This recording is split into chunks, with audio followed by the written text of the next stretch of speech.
ঢাকা ১৫ আসনে আজকে জামাতের আমির ডাক্তার শফিকুর রহমানের নেতৃত্বে গরিব দুস্থ মানুষের মধ্যে ঈদ সামগ্রী বিতরণ করা হয়েছে। তবে যেই সমস্ত ঈদ সামগ্রী দেওয়া হয়েছে পরিমাণে অনেকটা বেশি, এগুলো আসলে যারা বহন করছে তাদের কষ্ট হচ্ছে। ঈদ সামগ্রী প্রতিটা দলের দেওয়া উচিত, রাজনৈতিক দলগুলো দিচ্ছে।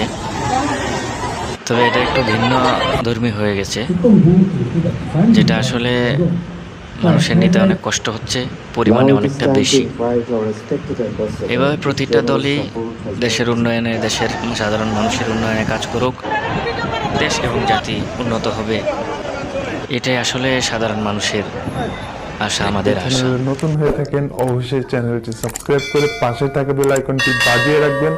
সেই সাথে ভিডিওতে লাইক না দিলে অবশ্যই একটি